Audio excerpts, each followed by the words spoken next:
keutamaan zikir khafi atau zikir jihri dan fadilatnya, serta menjelaskan 3 kegiatan syughal utama dalam tarekat ini.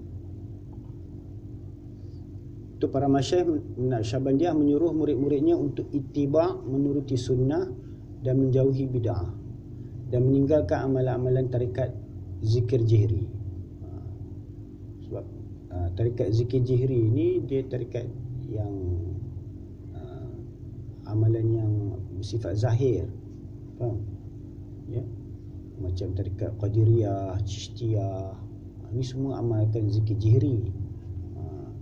Macam Naqsyabandiyah, mereka hanya menumpukan zikir yang khafi. Sebab apa? Ada keutamaan dia. Ini nak menjelaskan keutamaan zikir khafi atau zikir jihri, ya, dan apa fadilat dia. Jadi menurut hadis Nabi SAW, zikir khafi itu 70 kali lebih baik dari zikir jihri. Jadi sebab tu Naqsyabandiyah mengamalkan zikir khafi dan meninggalkan zikir jihri. Buat apa nak amalkan benda yang nilai 1, 70 nilai dia lebih besar, ya. Dalam tarekat Naqsyabandi menjadi 3 amalan yang diamalkan secara khafi sepenuhnya. Itu ada 3 bentuk zikir khafi yang diamalkan dalam tarekat Naqsyabandi, iaitu yang pertama zikir ismuzat dan nafi isbat, yang kedua muraqabah, dan ketiga zikir rabitah. Jadi ketiga-tiganya adalah zikir khafi. Baik, yang pertama, kegiatan syughal yang pertama, zikir ismuzat dan zikir nafi isbat. Kegiatan zikir ismuzat dan nafi isbat ni dilakukan secara khafi, ya. Pada awalnya murid akan ditalkinkan ismuzat. Semasa berzikir, murid hendaklah membersihkan hatinya dari segala khatrah dan lintasan-lintasan fikiran. Perkara-perkara yang telah berlalu dan yang hendak dilakukan, semuanya perlu dilupakan. Untuk menghilangkan khatrah-khatrah ini, hendaklah merendahkan dirinya di hadapan Allah dan tadarru' di hadapannya, terhadapnya. Itu syughal yang pertama, ya. Kemudian menjelaskan jalan zikir ismuzat dan membayangkan rupa syekh, itu rabitah. Untuk menghilangkan segala khayalan dan lintasan hati, murid hendaklah membayangkan rupa gurunya yang dia ambil amalan zikir ismuzat daripadanya. Membayangkan rupa gurunya ialah sama ada di hadapannya atau di hadapan hatinya, dan hendaklah memelihara gambaran tersebut. Dengan ini, segala limpahan faiz yang terlimpah pada masyaikhnya akan juga terlimpah pada dirinya. Ini dinamakan sebagai rabitah syekh. Menjelaskan makna wukuf qalbi dan syarat-syaratnya, serta penjelasan tentang zikir Sultan Al-Azkar. Murid hendaklah berzikir pada latifah qalb, dan semasa berzikir wukuf qalbi hendaklah dipelihara. Melakukan wukuf qalbi adalah dengan murid bertawajuh ke arah hatinya dan hatinya bertawajuh ke arah zat ilahi. Sekiranya berzikir sahaja tanpa ada wukuf qalbi, tidak ada faedahnya. Kerana berzikir tanpa wukuf qalbi, lintasan perkara-perkara lain akan datang. Waktu kita zikir qalbi itu, kita kena ada wukuf qalbi. Zikir qalbi kena ada wukuf qalbi. Zikir tu artinya ingat, okay? Jadi kita ingat, kita kena bagi tawajuh, ya. Wukuf qalbi itu artinya apa di sini?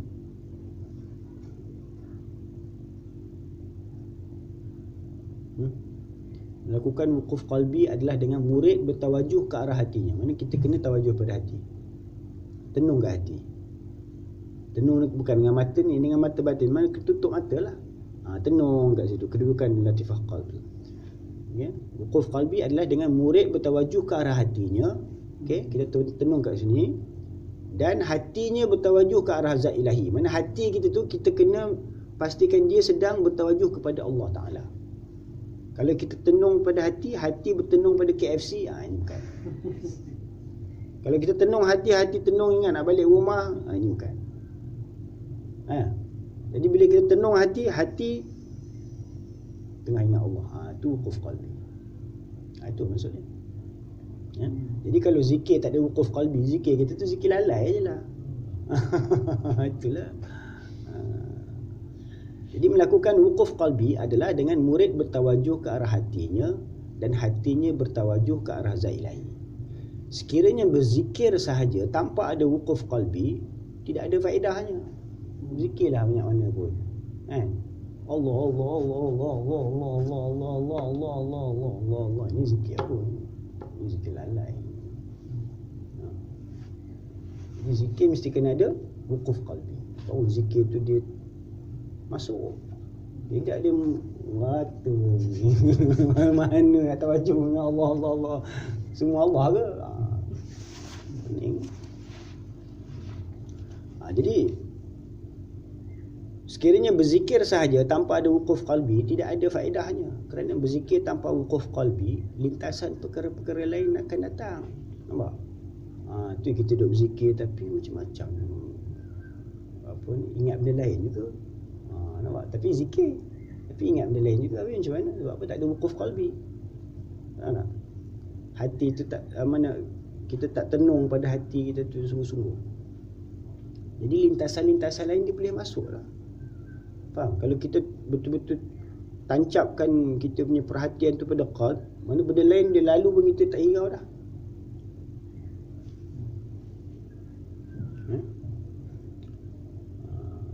Hadrat Imam Tarikat Syah Bahuddin Naqsyaband telah mengatakan wukuf adadi tidaklah penting sangat. Wukuf adadi ni bila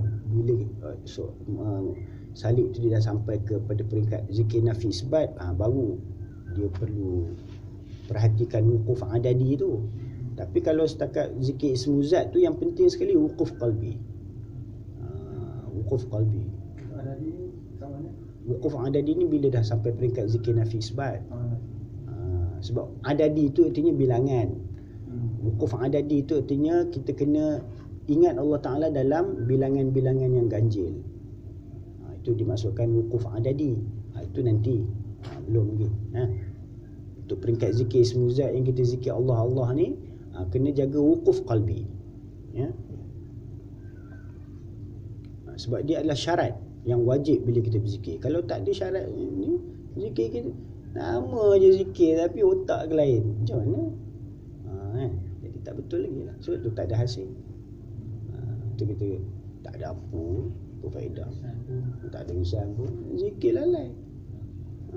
Zikir tak kena syarat. Allah hati tu bertanya, hati ke Allah tu okey, Allah ke hati tu macam mana? Allah ke hati macam mana? Satu yang saya tahu ada waktu kau ni satu hati itu milik Allah. Tapi nak merasa Allah ke hati tu. Itu kena zikir banyak. Sebab apa? Allah nak datang ke hati kita. Ini kurnia semata-mata. Bukan dengan usaha kita. Kita nak menuju pada Allah itu dengan usaha kita. Tapi Allah nak datang ke kita itu usaha kita ke? Boleh ke kita suruh Allah datang ke kita? Mana boleh? Itu kalau dengan kehendak dia, kurnia dia. Kalau dia nak bagi hidayat pada kita, dia bagi. Kalau dia nak bagi faham ni, ilmu ni, kejap lagi faham lah. Kalau dia tak bagi faham, 3 bulan mengaji kitab ni pun tak faham-faham. Kurnia. Benda yang kita usaha. Tapi kalau dia nak bagi faham, dia bagi. Kalau dia tak bagi, may yahdihillahu fala mudhillalah. Siapa yang Allah bagi hidayat, tak ada siapa boleh bagi sesat. Siapa yang Allah sesatkan, tak ada siapa boleh bagi hidayat. Ini semua di tangan Allah. Ni kefahaman, hidayat, makrifat ni semua kurnia Allah. Bukan daripada pihak kita. Kalau kita nak dia datang pada kita, zikir banyak-banyak. Buat menarik perhatian dia. Bila kita zikir banyak-banyak, mana kita sedang tarik attention dia. Ya Allah, perhatilah aku ingat kau ni, ya Allah. Banyak ni. Tak cukup lagi ke? Tapi Ustaz ada sekarang ada zikir kita dapat duit, zikir kita dapat rumah. Itu bukan untuk zikir ingat Allah, itu untuk zikir dunia. Itu dia dapat faedah dunia, akhirat dia tak dapat. Akan dapat juga. Dapat. Dia buat untuk dunia. Barang siapa hijrah kerana Allah dan Rasul, dia akan dapat Allah dan Rasulnya. Siapa hijrah kerana dunia, yang dia nak cari keuntungan ataupun kerana wanita yang dia nak dinikah, dia dapat juga. Tak dapat. Mana setiap amalan yang dia buat untuk dapatkan harta ke, walaupun buat amal zikir ke, nak dapat kaya ke, walaupun buat amal solat ke, nak dapat mulia ke apa, walaupun buat amal baca Quran ke, dunia dapatlah. Apa yang dia hajat tu dia dapatlah kat dunia. Tapi dekat akhirat, walaupun amalan tu banyak, semua Allah Ta'ala tolak. Allah hanya akan menerima amalan yang dilakukan semata-mata kerananya.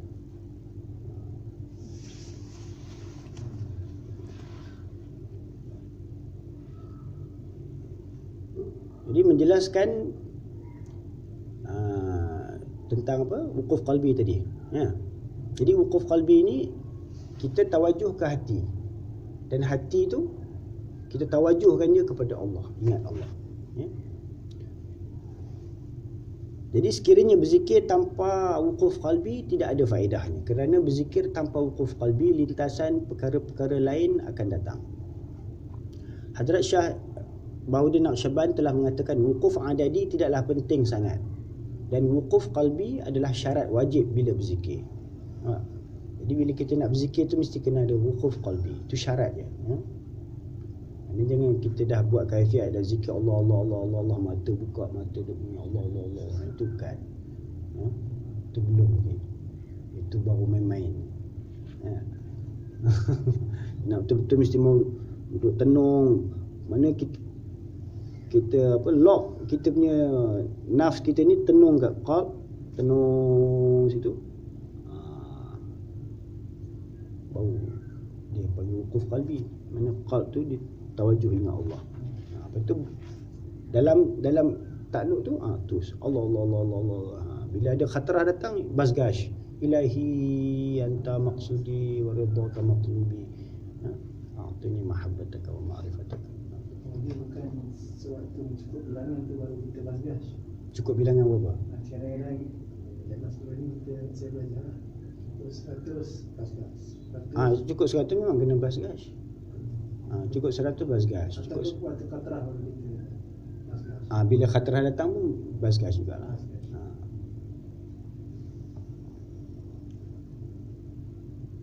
Jadi murid hendaklah wukuf qalbi dan nigah dahsyat, iaitu mengawasi segala khatarah-khatarah dan lintasan supaya jangan masuk ke dalam hati dengan bersungguh-sungguh.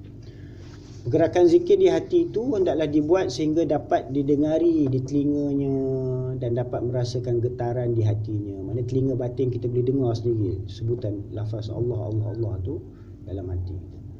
Begitulah zikir hendaklah dibuat di setiap latifah ruh, sir, khafi, akhfa dan latifah nafs. Kemudian berzikir pada seluruh badan yang dinamakan latifah qalibiyah. Pada latifah qalibiyah, setiap zarah dan urat-urat saraf sehingga helaian-helaian hujung rambut hendaklah berzikir dengan membayangkan setiap kulit-kulit dan rambut-rambutnya berzikir menyebut ismu zat. Ianya dipanggil sebagai Sultanul Azkar atau apa, kulit jasad. Menjelaskan jalan zikir nafi isbat. Para masyayikh Naqsyabandiyah setelah mentalkinkan zikir ismu zat, mereka akan mentalkinkan pula zikir nafi isbat.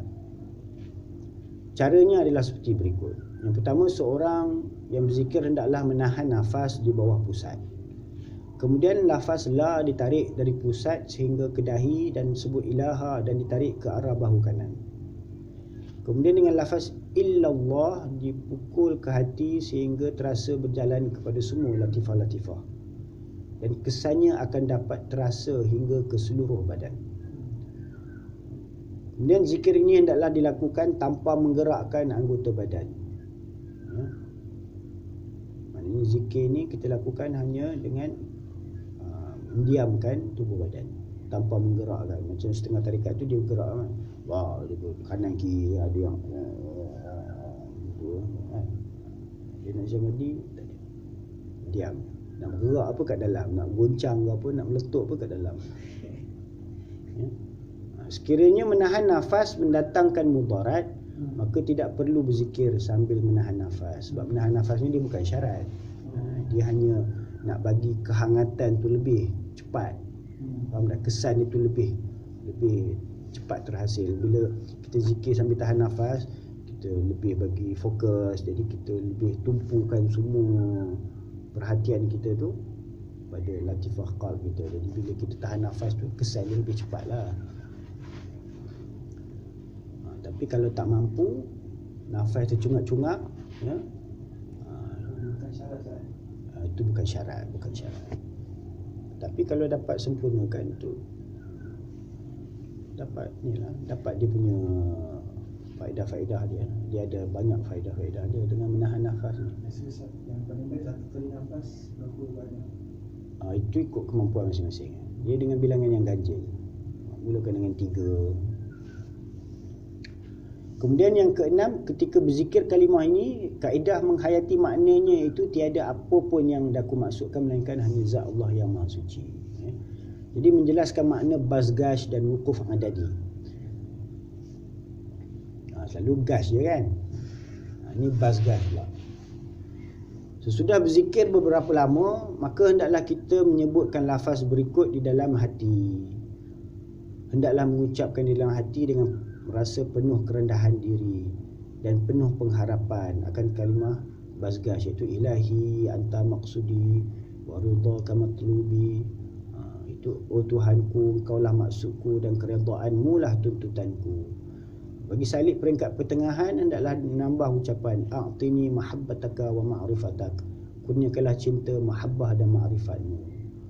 Bagi salib peringkat tinggi pula, sebelum sebut a'tini itu dia tambahkan lagi taraktu dunya wal akhirah laka a'tini mahabbataka wa ma'rifatak. Telah aku lepaskan dunia dan akhirat kerana engkau, kurniakanlah cinta dan ma'rifatmu. Dalam melakukan zikir nafi isbat, sewaktu menahan nafas, hendaklah berzikir dalam bilangan yang ganjil. Barulah nafas dilepaskan. Kerana ini, zikir ini dinamakan sebagai wukuf adadi. Adadi itu artinya bilangan. Wukuf tu artinya apa? Wukuf.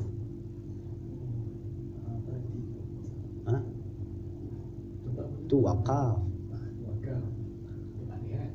Wakaf tempat rehat. Wukuf, orang pergi haji kan ada wukuf. Wukuf di Arafah.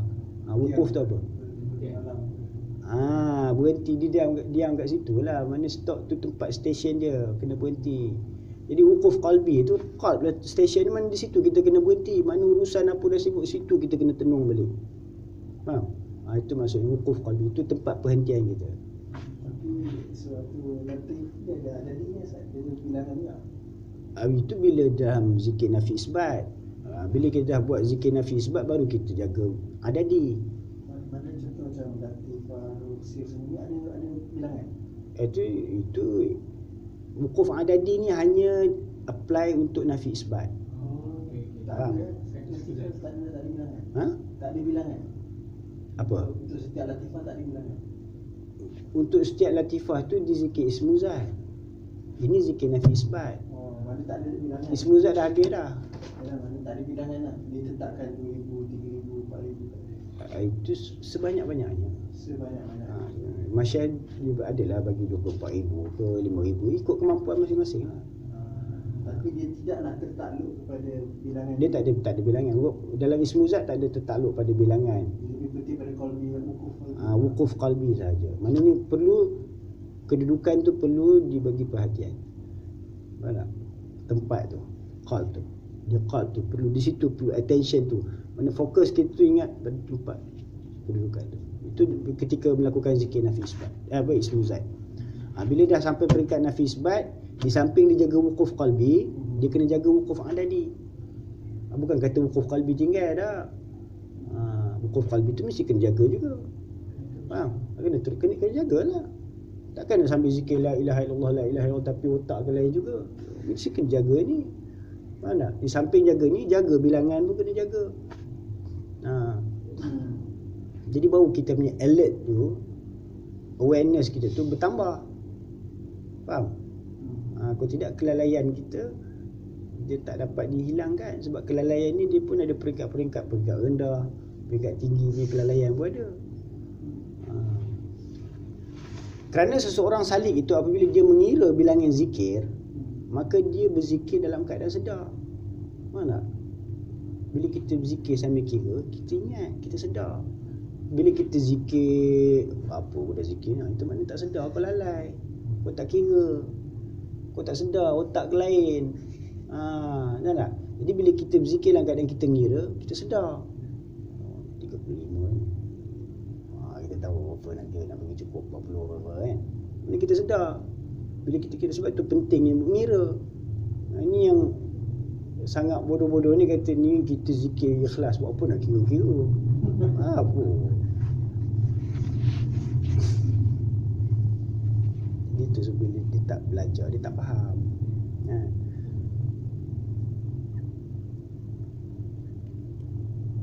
Jadi kerana seseorang salik itu apabila dia mengira bilangan zikir, maka dia berzikir dalam keadaan sedar, dia alert. Faham? Satu perkara juga perlu diketahui bahawa sewaktu kita melepaskan nafas, hendaklah kita sebut dan sambung dengan kalimah Muhammadur Rasulullah sallallahu alaihi wasallam. Ya. Tak, ni zikir ini semua zikir khafi Maulana. Ini kita tak ada cakap zikir jihri. Ini Naqsyabandi semua zikir khafi. Ya. Semua khafi, semua khafi. Jadi hendaklah sibukkan diri dengan berzikir pada setiap waktu dan ketika, dan berzikir dengan nigah dahsyat dan wukuf qalbi. Nigah dahsyat tu maksudnya, nigah tu artinya perhati, dahsyat tu sungguh-sungguh dahsyat lah, sungguh-sungguh lah. Perhati sungguh-sungguh lah. Mana janganlah zikir sambil lewa je, itu tak sungguh-sungguh lah.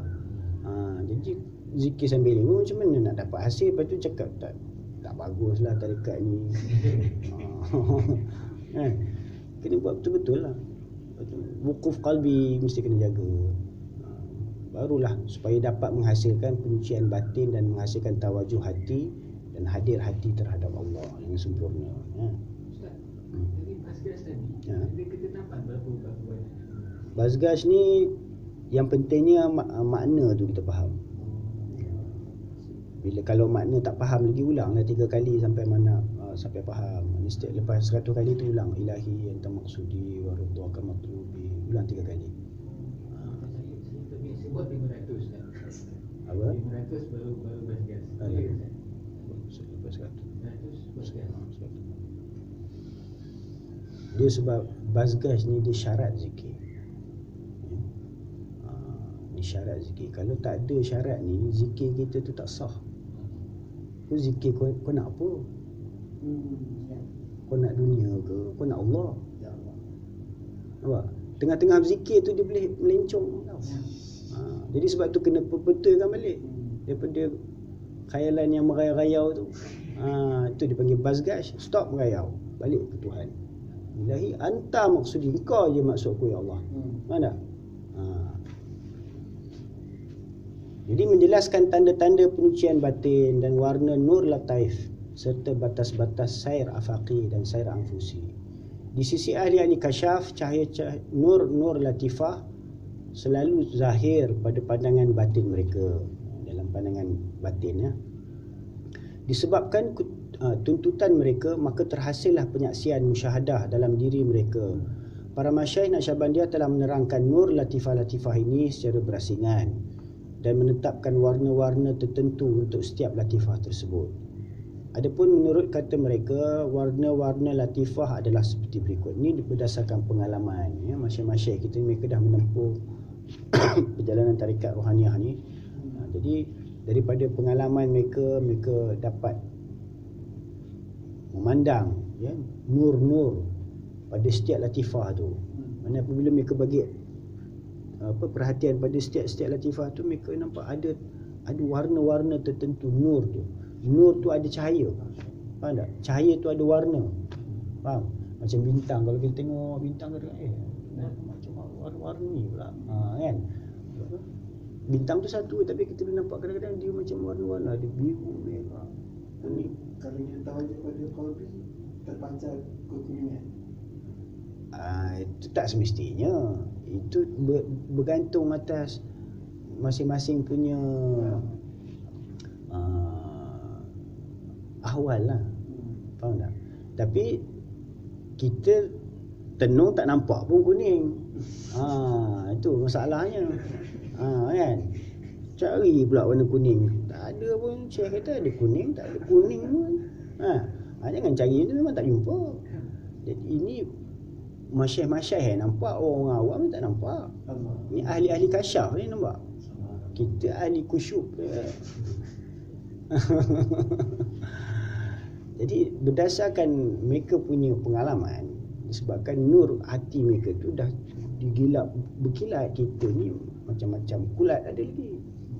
Faham? Jadi kita tak nampak nur-nur ni. Jadi kalau nak nampak kena cuci betul-betul lah, nampak lah. Dia nampak sikit ke, nampak banyak ke, nampak ibarat-ibarat dia, itu ya.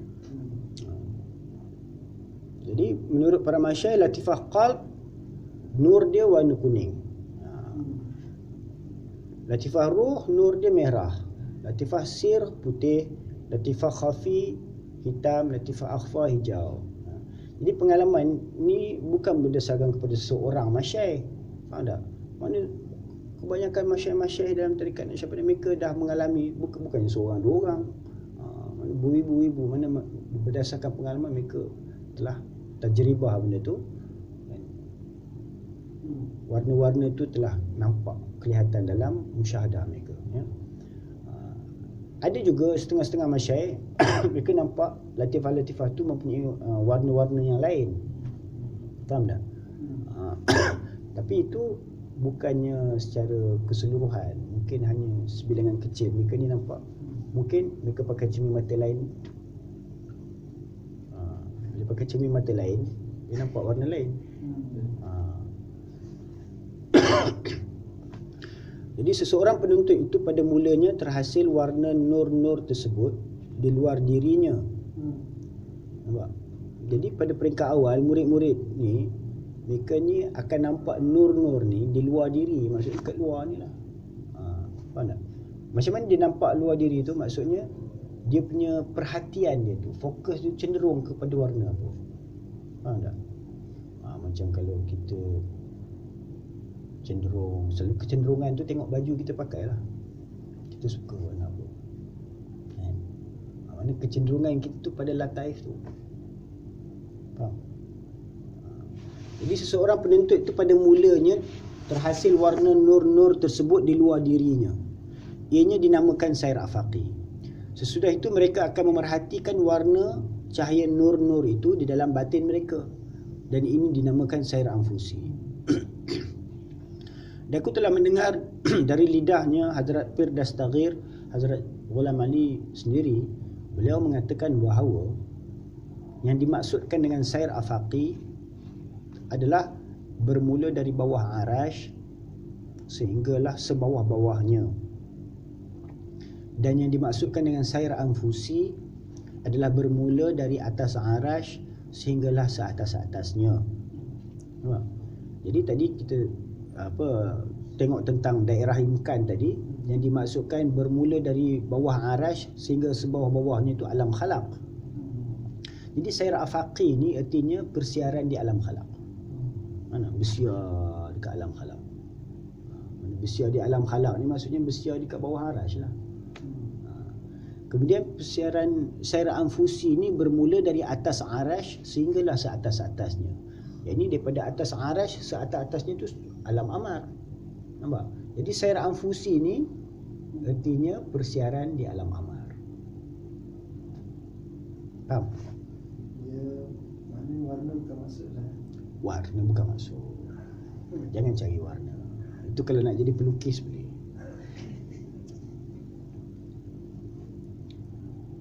Ya, ada apa-apa nak tanya lagi? Jadi sair anfusi ni, suatu bila kita sair anfusi di mana, sair afaqi di mana dalam latifah tu. Jadi sair anfusi itu bermula dari atas arash sehinggalah seatas-atasnya. Di dalam tarikat Naqsyabandiyah ni, dia permulaan sairnya anfusi.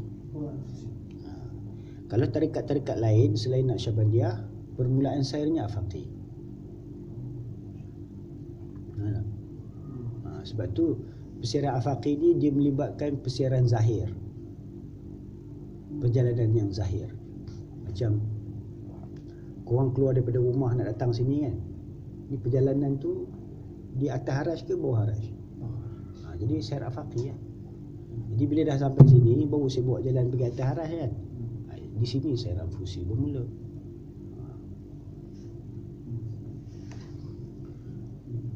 Apabila semua latifah ini telah keluar dari daerah qalibiyah dan menuju naik bertawajuh ke arah asal usulnya, maka dengan sampainya ke arash ini dinamakan sair afaqi.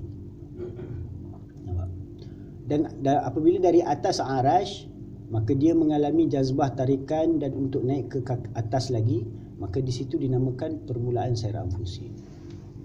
Jadi daripada keluarnya kita daripada rumah tu nak menuju ke qalb ni, mana nak menuju, mana perhatian kita mula ke tempat lain, jalan, pokok, kayu, kereta, ni semua perhatian kita tu kan, orang. Dah sampai sini, baru kita bagi tawajuh perhatian kita pada qalb. Nampak? Bila dah bagi tawajuh pada qalb, baru start perjalanan siar anfusi tu. Mana daripada dah masuk qalb tu, okey, kita tengok atas lagi, baru start persiaran anfusi. Tadi daripada rumah sampai sini semua afaqi, semua persiaran bawah arash. Faham? Menjelaskan perbezaan kasyaf ayani dan kasyaf wijdani. Bagi orang-orang yang ahli kasyaf, mereka dapat menyaksikan warna cahaya nur-nur tersebut. Nampak? Untuk ahli kasyaf je nampak, kita bukan ahli kasyaf, kita tak nampak. Ya, mereka dapat menyaksikan warna cahaya nur-nur tersebut dalam persiaran mereka. Ini dalam perjalanan rohaniah mereka tu, mereka nampak warna-warna tersebut pada latifah-latifah. Ya. Akan tetapi di zaman ini, disebabkan pemakanan yang halal sudah dicampur dengan perkara syubhah, maka orang yang mencapai kasyaf ayani semakin berkurangan. Maknanya pandangan kita tu dah makin kabur, tak nampak lah. Ya. Kebanyakan para penuntut memperolehi kasyaf wijdani. Kasyaf wijdani, dia kasyaf bukan kasyaf nampak, dia kasyaf rasa. Ya. Ini merupakan satu dari jenis kasyaf. Jadi kasyaf ni dia ada dua bentuk. Satu kasyaf jenis nampak. Faham tak? Dia nampak. Nampak dekat mana? Nampak dalam dia punya kepala otak lah. Orang lain tak nampak. Kan? Aku tak nampak apa pun. Aku nampak. Dia seorang yang nampak. Itu kasyaf ayani dia panggil. Dia nampak dengan mata hati dia atau mata batin dia.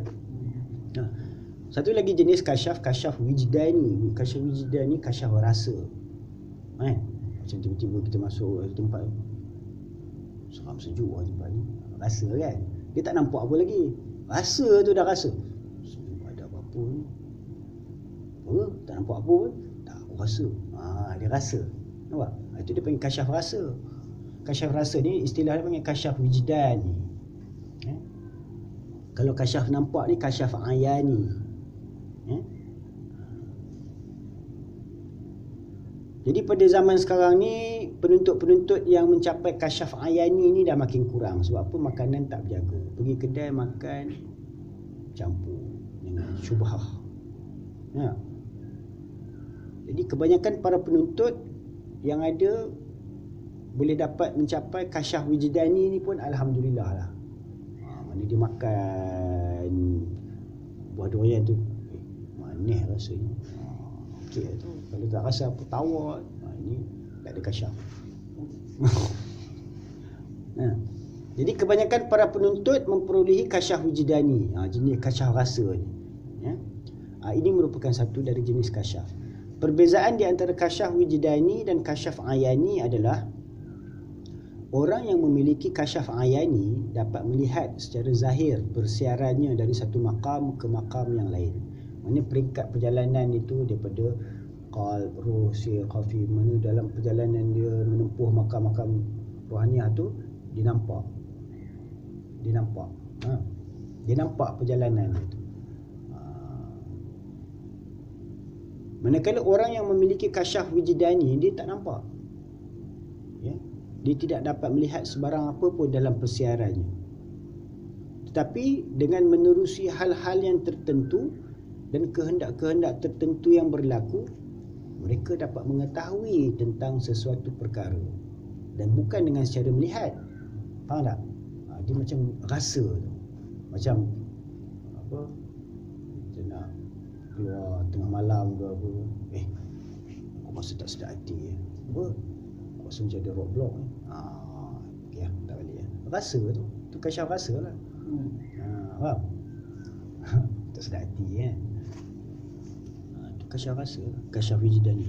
Jadi orang yang memiliki kasyaf wijdani tidak dapat melihat sebarang apa pun dalam persiarannya, tetapi dengan menerusi hal-hal yang tertentu dan kehendak-kehendak tertentu yang berlaku, mereka dapat mengetahui tentang sesuatu perkara dan bukan dengan secara melihat.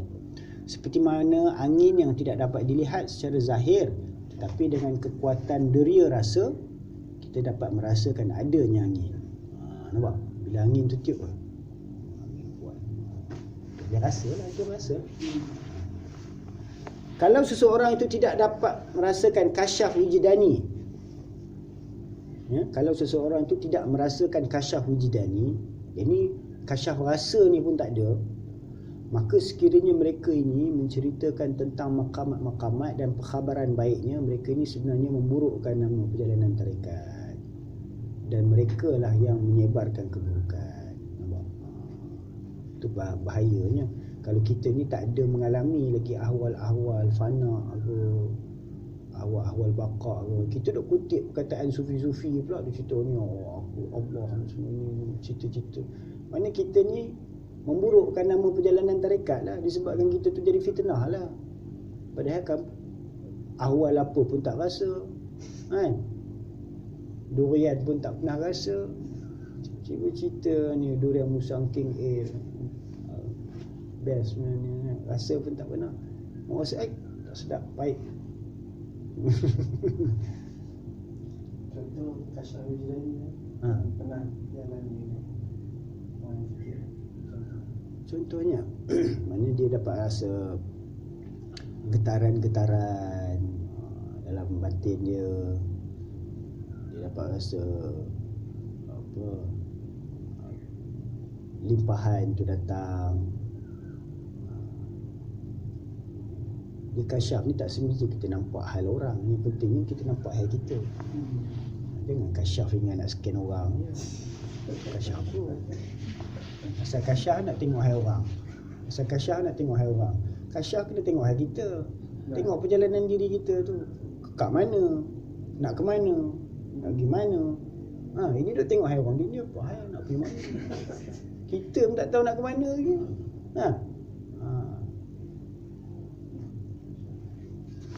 Ya, jadi kasyaf tu bukannya untuk kita tengok hal orang. Kasyaf tu untuk tengok kita ni kat mana, tahu hal keadaan kita. Kegiatan syughal yang kedua, tadi dah habis dah zikir. Kegiatan pertama zikir, ismu zat ataupun nafi isbat, semuanya secara khafi. Kegiatan syughal yang kedua, muraqabah dan penjelasan makna muraqabah ahadiyat. Muraqabah adalah suatu ibarat bagi kegiatan kerja menunggu atau menantikan limpahan kurniaan faiz dari mabda' faiz, iaitu sumber penyataan dan penampakan faiz, iaitu hadrat Allah, dan menengok, mengecam serta memerhatikan limpahan kurniaan faiz tersebut jatuh pada maurid dirinya, iaitu tempat terjatuhnya faiz pada kedudukan latifah. Ini latifah-latifah kita ni sebagai maurid. Maurid ni artinya tempat yang nak menerima warid tu lah. Ya, mabda' ni, mabda' faiz ni tempat sumber punca limpahan tu terbit. Faham? Jadi kita kena perhatikanlah daripada mana dia terbit, ke mana dia nak jatuh. Itu yang dilakukan dalam muraqabah. Ya. Jadi kedudukan di mana limpahan faiz itu terjatuh, maka mana-mana latifah itu dinamakan sebagai maurid faiz. Ya. Kerana itulah para masyayikh telah menetapkan bagi setiap maqam ada muraqabah tertentu baginya.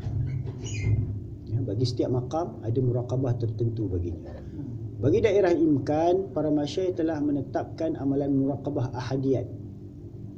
Yang dikatakan muraqabah ahadiyat itu adalah muraqabah terhadap hadrat zat maha tinggi yang terhimpun padanya segala sifat-sifat yang sempurna dan suci dari segala sifat kekurangan, kelemahan dan keaiban. Bahawa nama yang mubarak iaitu Allah adalah bagi zat yang dinamakan dengannya. Dalam kegiatan muraqabah, perkara yang perlu diperhatikan bahawa hendaklah kita memerhatikan limpahan faiz dari hadrat zat yang maha suci terjatuh ke latifah qalb. Amalan muraqabah ini dilakukan tanpa zikir.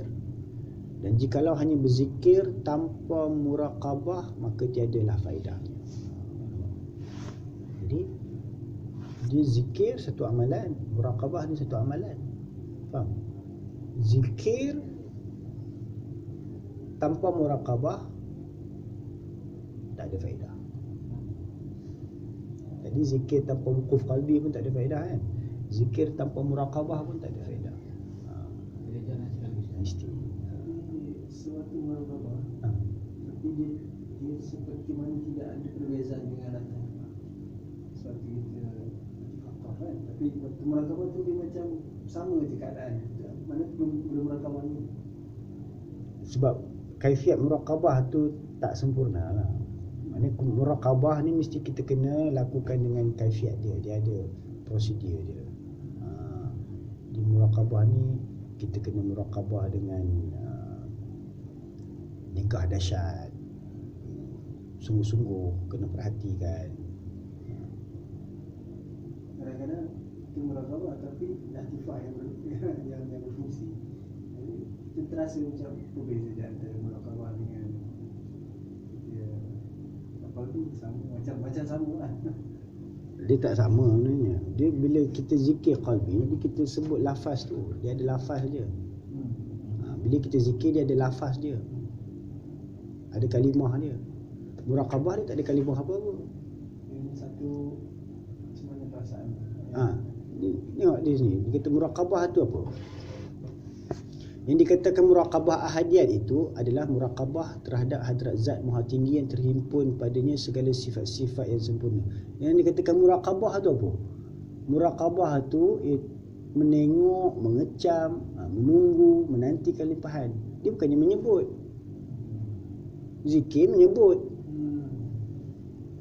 Mana sama? Ini tengok, mengecam, perhati. Sama ke dengan sebut?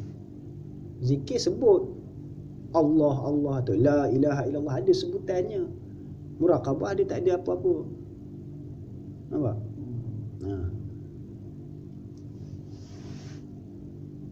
Mana muraqabah ni seolah macam syahadah. Muraqabah ni artinya apa? Menunggu. Dialah menantikan limpahan fail. Lepas tu menengok, mengecam, memerhatikan limpahan. Itu raqabah. Muraqabah ni daripada perkataan raqabah. Raqabah ni raqib, maknanya pendamping. Maknanya dia perhati. Kan ada malaikat raqib dan atid kan. Raqib. Raqib tu dia perhati. Tengok amalan kita. Dia perhati kita, raqib. Kita pun muraqabah sifat tu, kena perhati. Perhati apa? Perhati limpahan tu, perhati limpahan Allah.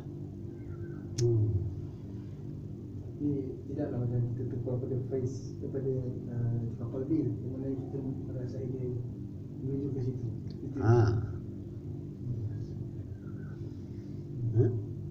Cuba cikgu baca tu. Muraqabah adalah suatu ibadat. Cuba baca. Sebab saya tak lepas beragama. Baca kuat-kuat. Muraqabah adalah satu ibarat kegiatan kerja menunggu, menanti limpahan faiz, limpahan kunang faiz dari mabda' faiz, ini sumber penyataan dan penampakan faiz itu, yakni Allah dan menengok, mengecam serta memerhatikan limpahan kunang faiz tersebut. Mana apa kegiatan dia, tak ada apa-apa, sebut apa pun tak ada. Duduk tunggu je. Menanti, orang macam menanti, orang tunggu bas. Bukan dia kena bawa bas. Tunggu je. Bila bas sampai, baru naik. Macam tu ibarat dia. Menanti kan, tunggu limpahan tu. Faham? Itu muraqabah.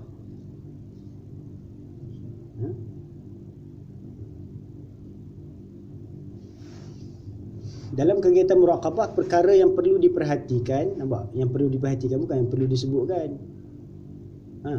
Perkara yang perlu diperhatikan bahawa hendaklah kita memerhatikan, perhati je limpahan faiz dari hadrat zat yang maha suci jatuh ke latifah qalb.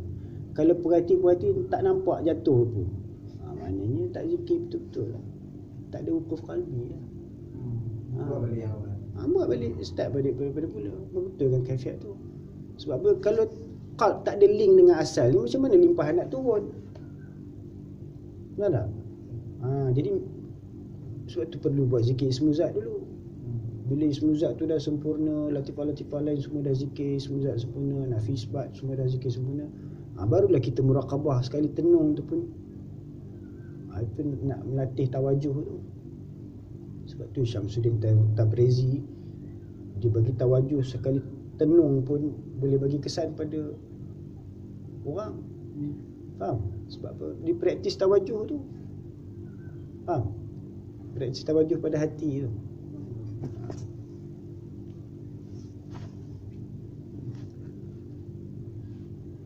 Amalan muraqabah ini dilakukan tanpa zikir. Nampak? Mana ada sebut zikir? Kan? Mana muraqabah ni dia amalan memerhati, menunggu, menengok, mengecam. Itu amalan muraqabah. Zikir dah habis dah.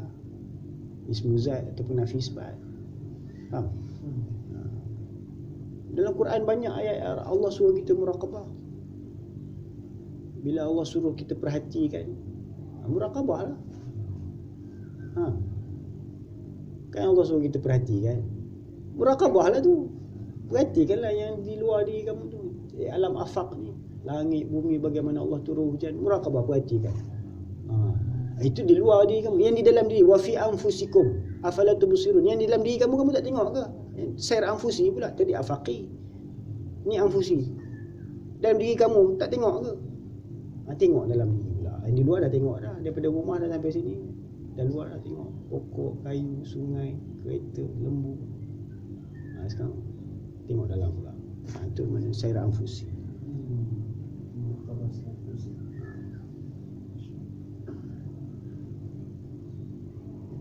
Jadi jikalau hanya berzikir tanpa muraqabah, maka tiadalah faedahnya.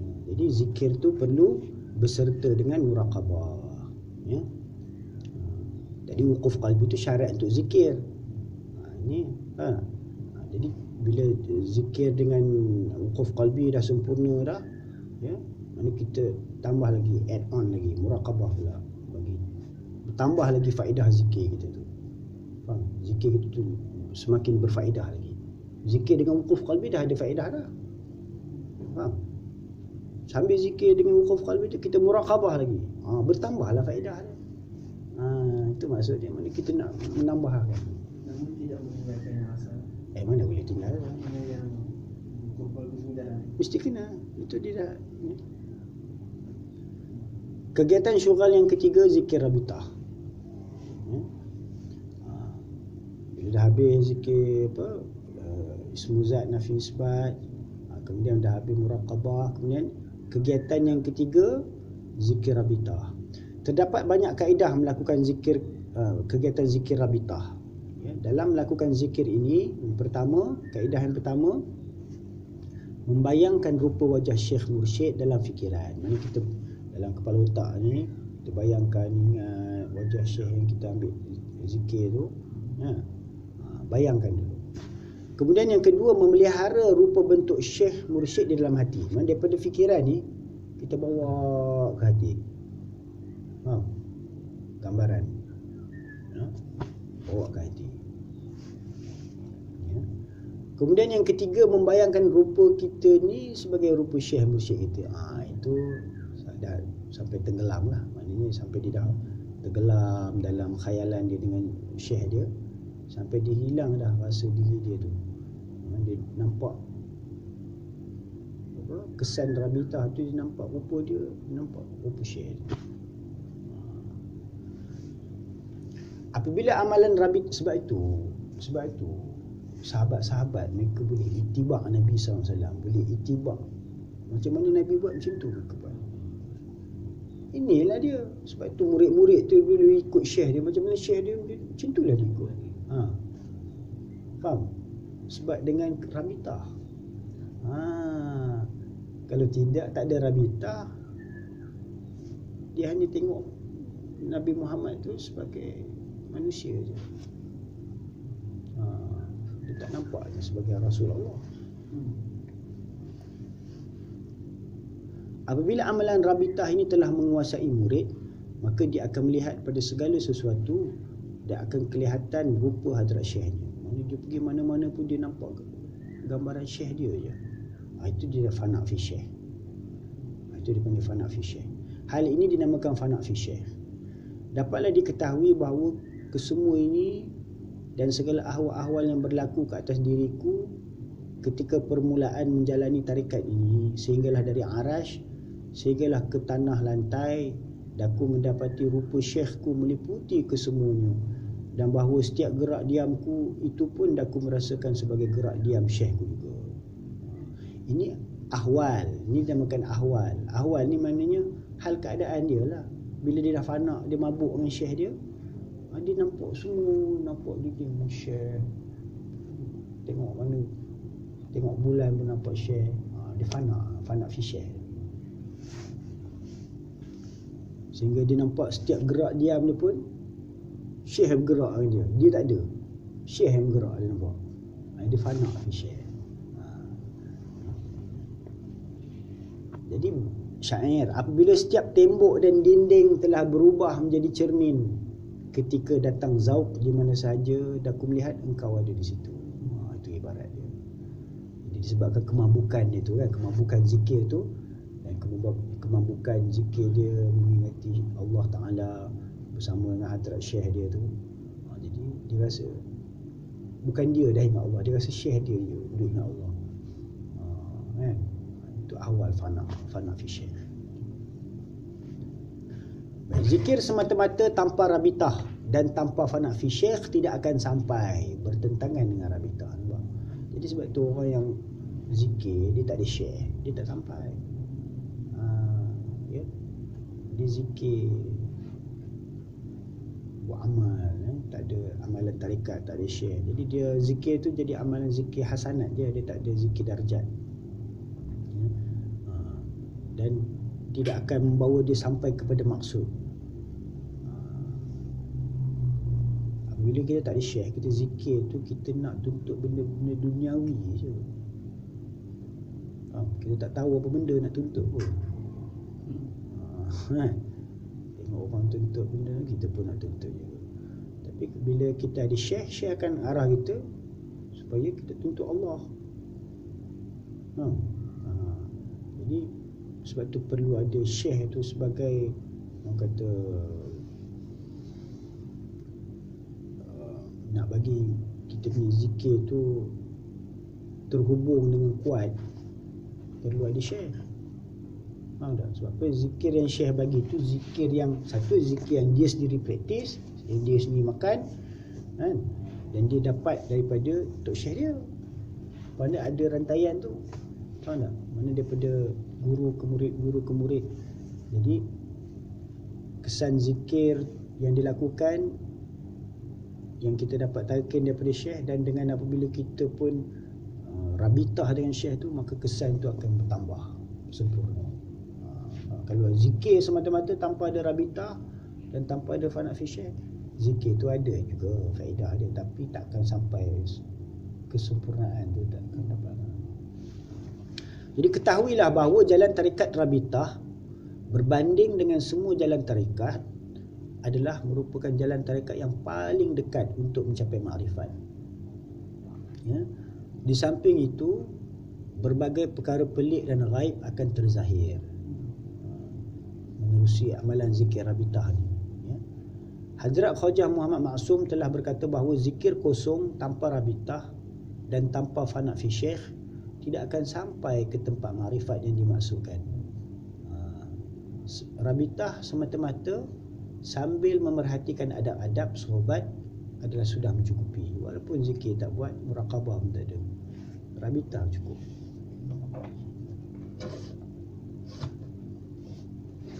InsyaAllah nanti kita sambung fasal yang kedua nanti. Ada apa-apa nak tanya tentang fasal pertama ni?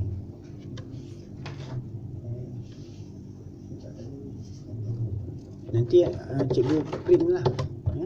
print PDF tu. Buatlah beberapa kopi. Terjemah. Kitab Hidayat Talibin. Saya terjemah. Masa dulu tak ada buat buku ni kan? Ada buat dalam buku kan? Kitab ni. Ada. Ini.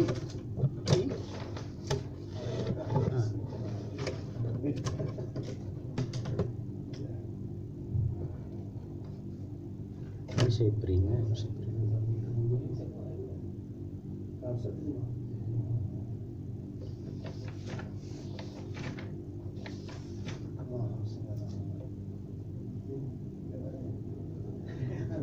Ada apa-apa nak tanya?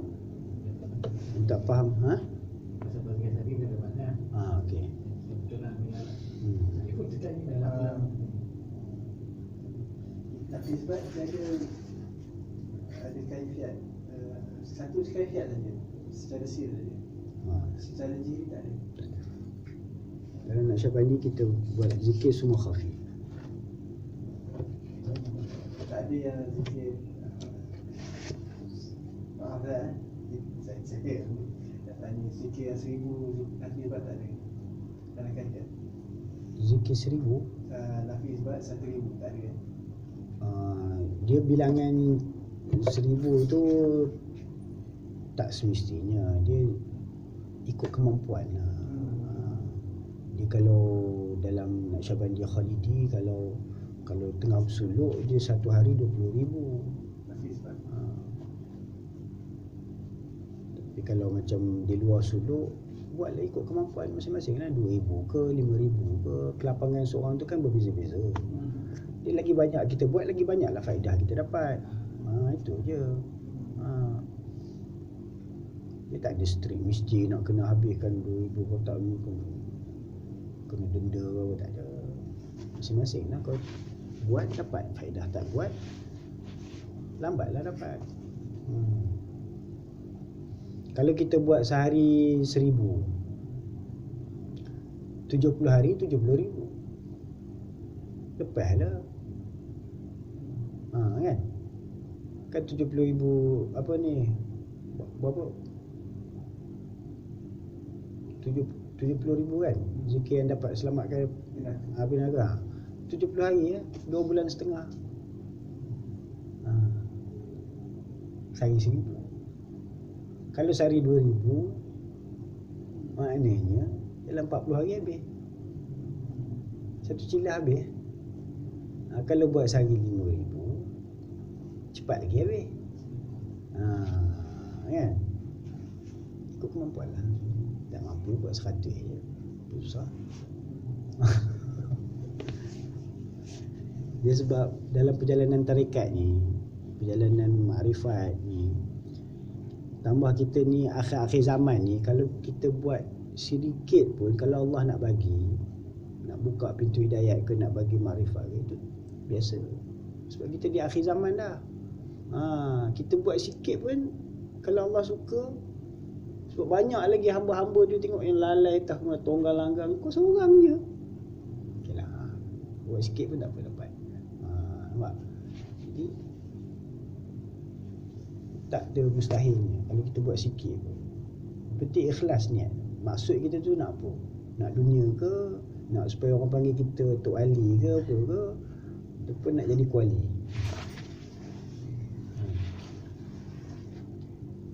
Itulah. Kamu dah dapat target ke? Belum lagi. Kamu dah zikir apa? Roh, sir. Muzik buat tu je lah. Jadi kita tak boleh nak pergi pada amalan yang belum dibagi lagi talqin tu. Sebab apa? Takut kita tak faham, loncat. Sebab zikir Nafi Isbat ni dia zikir lagi berat nak berbandingkan dengan zikir Ismuzat. Dia kena tahan nafas, betul kena jaga bilangan lagi. Bandingkan dengan zikir Ismuzat ni, kita tak ada bilangan yang tertentu dan kita boleh buat dalam tak payah tahan nafas pun.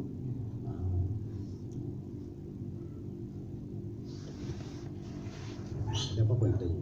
Permulaan zikir tu perlu macam kena sebentar Al-Fatihah kepada masyarakat. Itu kaifiat tu zikir. Kaifiat zikir mula-mula kita kena istighfar, taubat 25 kali.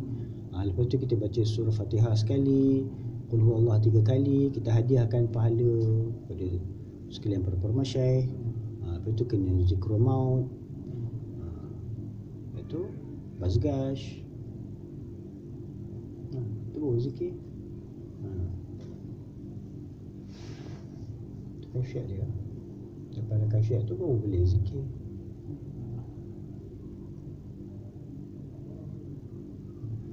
Muraqabah banyak kan dia. Muraqabah dia ada banyak tingkatan-tingkatan dia.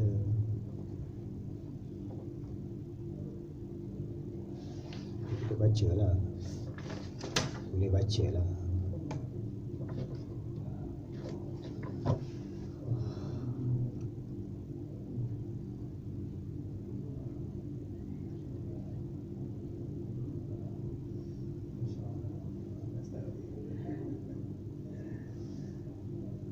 Kalau macam mana nak macam yang kita tak istiqamah macam tu nak istiqamah nak istiqamah tu macam mana Ustaz? Bagi kita insyaAllah Doa banyak doa. Istiqamah kita banyak doa dah. Kita nak teran sangat pun kita pun letih. Ya tak? Nak istiqamah kita ni memang lemah.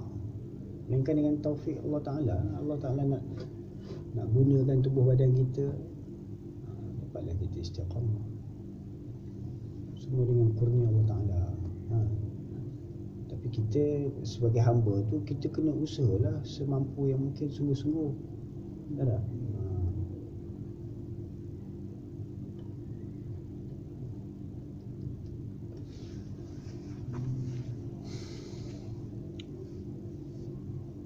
Ya, ada apa-apa lagi nak tanya?